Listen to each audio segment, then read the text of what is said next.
1990 के दशक का बिहार। यह वो दौर था जब राजनीति, अपराध और सत्ता तीनों का मेल हो चुका था।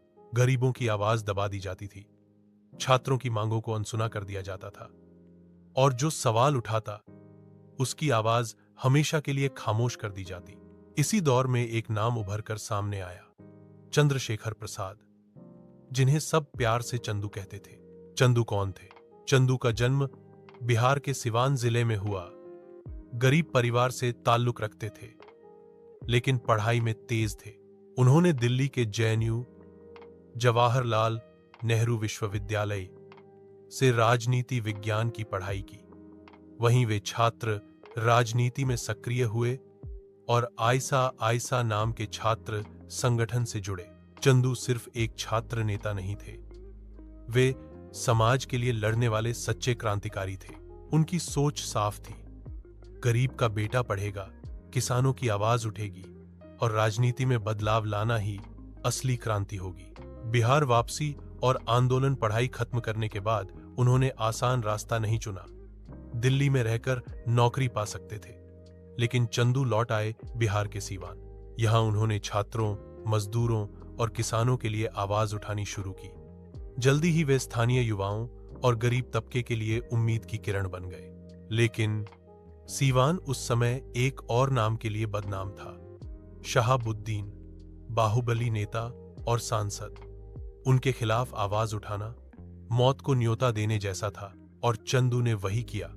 हत्या का दिन 31 मार्च 1997।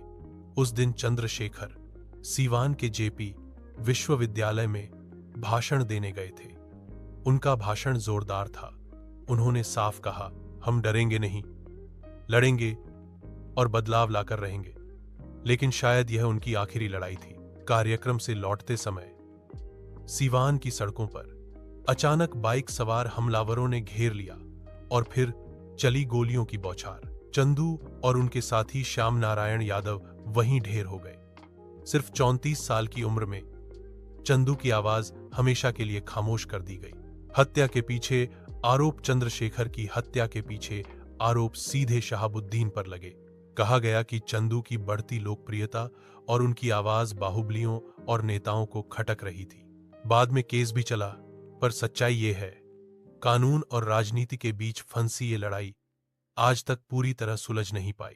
हत्या के बाद का आक्रोश। चंद्रशेखर की मौत के बाद दिल्ली से पटना तक छात्र सड़कों पर उतर आए। जेएनयू में लगातार आंदोलन हुए।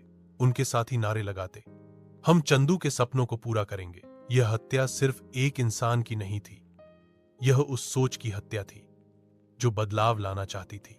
न्याय का सवाल आज इतने साल बाद भी यह सवाल बार बार गूंजता है, क्या चंद्रशेखर को न्याय मिला, या फिर वे भी उसी लंबी लिस्ट में शामिल हो गए जहां नेताओं और माफियाओं की गोलियों ने ईमानदार आवाजों को दबा दिया। चंदू की विरासत plus punchline.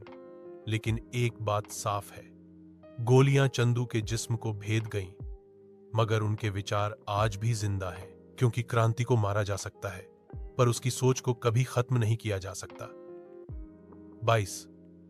Thanks for watching video. Please like, share and subscribe my videos. Thanks.